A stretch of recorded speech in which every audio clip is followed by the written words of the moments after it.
Let's say for the sake of discussion, one wanted an AMG, but here's the catch. An AMG that had an honest-to-goodness hand-built engine, but they didn't have $100 grand. What were our choices? Well, you could buy something used that came with a healthy side dish of rather aggressive repair bills, or you could piss up a rope. Well, apparently now there's a third option.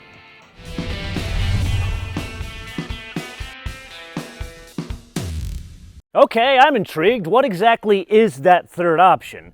Well, it's called the C43. It is clearly based on the new C300. It still has a 4-cylinder engine, but they changed some things. They changed the suspension, they give you some fancier wheels, they have bits hanging off the body to make it look a bit more sporty, but most importantly, they bring some unusual tech to that 4-cylinder engine. Now, it's not exactly the same 4-cylinder engine as the C300. Yes, it is 2 liters, but there's a special code name. It's the M139L, L for longitude positioning, meaning this is a rear-wheel drive based car, although these are only on offer as all-wheel drive.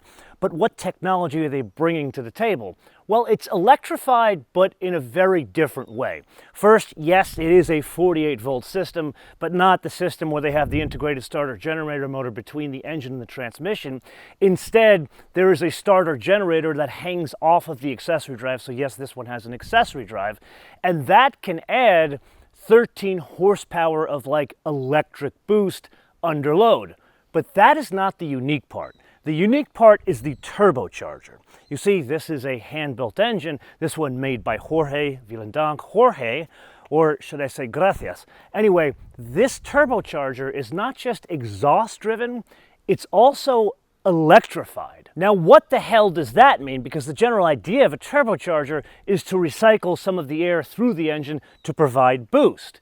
This one has an electric motor that sits in the turbocharger that pre-spools the turbocharger, so the idea is to lower the lag by having the turbo impeller wheel spinning when the exhaust gas hit the turbocharger.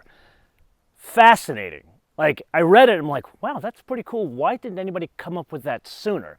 Now, that does impact the fuel economy. 19, 26, 22, so not the most fuel-efficient C out there. However, performance figures, there it's respectable. This, 4.6 seconds to 60, and a VMAX of 155 miles an hour. Now, with the right trip down the options list, which this particular car has gone on, 165 miles an hour. Now, before we jump behind the wheel, could you help me out? Click the like button. You would be shocked how much that helps us reach a larger audience. You and I have a lovely surprise today. A car that is not grossly overweight.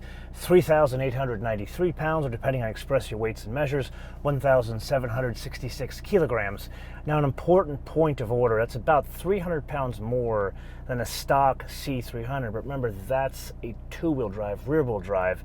If you compare it to the 4MATIC C300, it's only a couple of pounds more.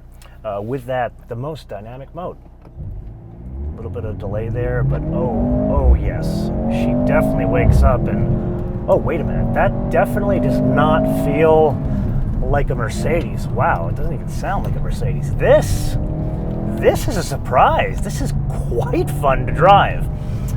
So the way this thing delivers power, you notice a difference with that turbocharger. That is not just a gimmick of putting an electric motor inside of a turbocharger. It actually makes the power delivery more immediate. But this, it feels oddly like a Subaru or an Evo or something like that, at least the way it delivers power. Now, one of the reasons that is the case is the transmission. Yeah, it's a 9-speed, but it's not the usual torque converter automatic. This is the multi-clutch setup we've seen in other AMGs, and here I would argue it works to great effect because you can wring out more from this engine than you otherwise could. Now, there's a trade-off there. The shifts, at least in this mode, they're much more harsh. Like, notice I'm doing most of the shifting here because the engineers, they wring out the gear all the way to redline in every gear when you let it shift itself. So in this case, if you're driving aggressively, I think it's far more rewarding to shift the gears yourself. Now, back in town, driving it around as like a regular car in the basic mode, you don't notice that. It does still feel almost like the torque control automatic. You do notice a little bit of difference in the personality, the way it delivers power around town. Overall, the thing you notice the most here is not the lack of turbo lag. They do a very good job of eliminating it, at least in this mode when driving it aggressively. Really, the difference you notice is a completely disparate personality between driving modes. Like, look at how aggressively I'm pushing this, a 2-liter 4-cylinder, an almost 4,000-pound car, and it's not bothered. But in town, it's a Mercedes. It drives like a Mercedes. It drives like a very well-mannered Mercedes, at least the way it delivers power. As you can imagine, these can be fitted with a varied group of performance options. One not fitted to this car is an AMG performance exhaust. Now you're thinking, that's nothing new, they've been doing that for years. This one is not really a performance exhaust for the people outside the car, rather it's for the people inside the car.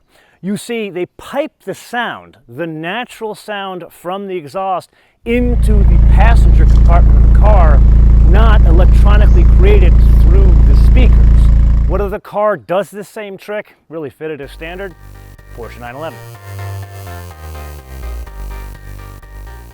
Okay, so riddle me this. Why does this thing not weigh 4,200 pounds? Give up?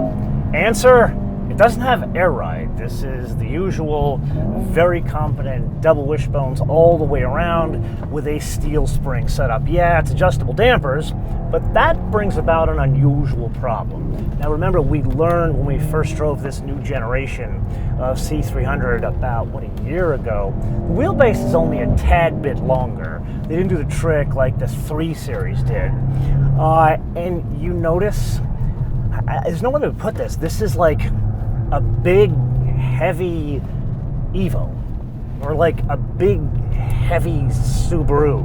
You notice it in the ass end of the car because you feel like you reach the limits of the suspension travel when you push it very hard. I noticed driving around town, remember we talked about the disparity in the different drive modes? That's more for the way it delivers power, but it's even bigger when you get into the driving dynamics around town. Like, I don't think this is a car that should have the comfort mode for the dampers. Like, the basic setup should be this, and there should be a level above this to make this a bit stiffer, at least in the ass end of the car, because I feel like the ass end, it's dragging something. I almost feel like the weight distribution is off, like it's 60 in the back. Maybe it's just tuning, or maybe it's just me. One of the things contributing to that is a very good aspect of this being kind of like an old school formatic system. It's not like one of these fancy newfangled systems where the computer is always rejiggering where the torque goes. This is almost 70% in the back and 30% in the front.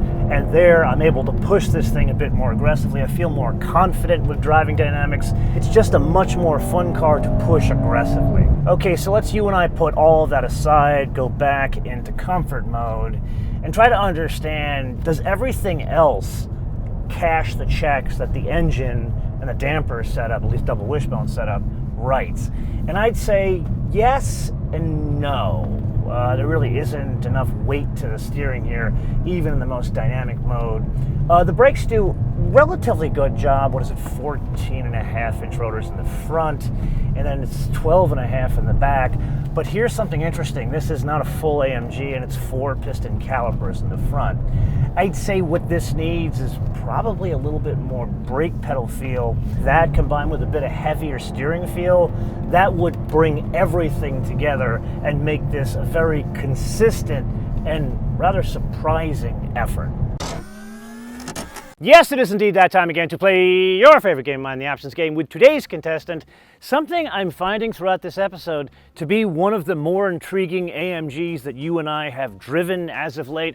One of the reasons why is the base price, $59,900. To give you an idea, that C300, that had a base price of in the 40s, so this is quite a bit more, but remember, hand-built engine. Now this, unlike most of new Mercedes, is only on offer in 2 trim levels. The other ones are 3 trim levels. This can be a premium or a pinnacle. This one is a pinnacle. Then there's that paint. It's white. You would think that's free. It's not. Another white is free. This one, which is called Manufacture Moonlight White, it is lovely, but it's not worth an additional $1,750. However, I do have to say, lovely contrast with the black and sienna beige leather interior.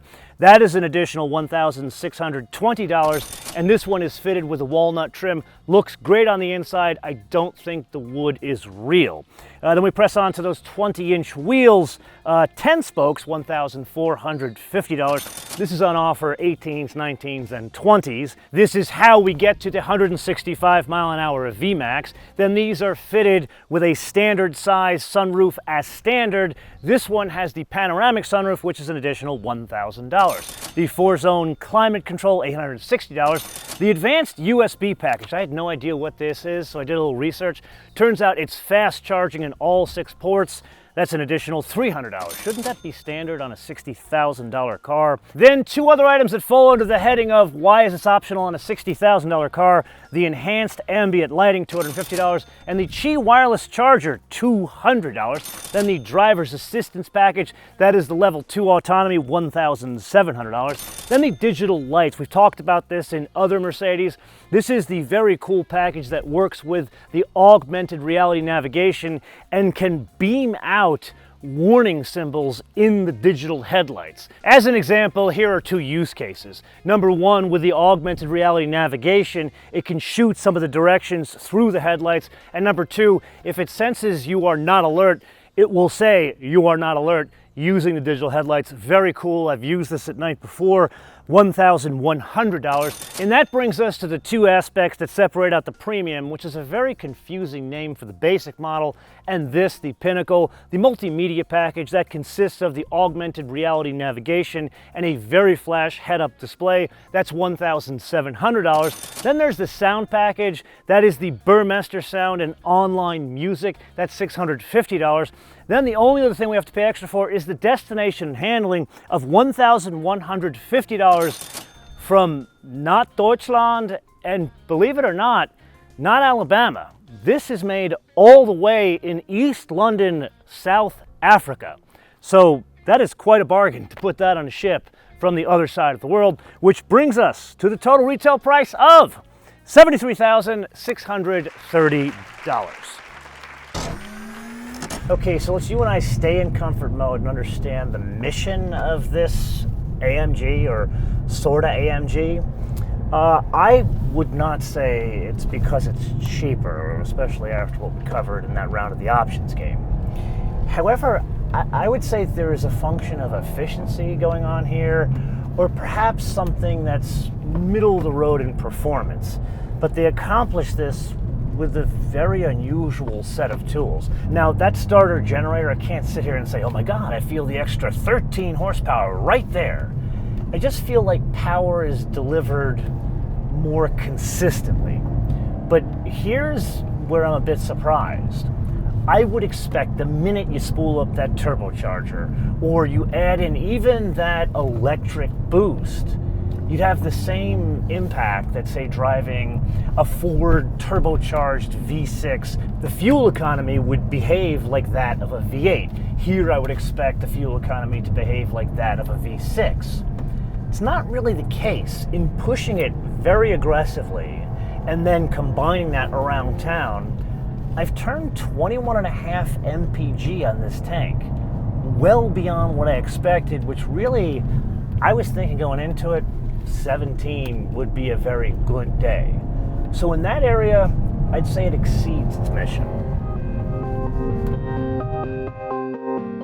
So what have you and I learned today? Well, first and foremost, I like this a lot more than I expected. And number 2, no, it's not as sharp as an M340i.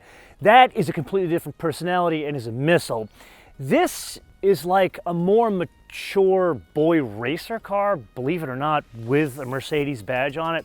And especially funny because the guy who runs my gym, who's like mid-30s, a BMW guy, when I pulled up with this car in the morning, he looks at it and says, that's an old man's car. I don't know if I really agree with him on that, which brings us to the wish list. And here, this is fascinating technology. It works better than they had promised in the press release that I read. And I'm going to go so far as to saying this technology brings unique innovation to propulsion systems, to the point where Mercedes and perhaps other car manufacturers should bring this technology and the results to governments around the world and say, hey, let's slow down the BEV thing because we found some other stuff that could bridge the gap until we solve some of the other problems. But I am just one man, and this is the point of the episode that I turn around to you guys to opine in the comments below, or via our social media, MotoManTV, all one word, MotoManTV, all one word, Facebook, Twitter, and Instagram. And before we part, I will suggest you guys should go and watch my Lexus IS 500 episode, about the same price as this, but a very different execution of the same theme. Until I see you in the next episode, bis später.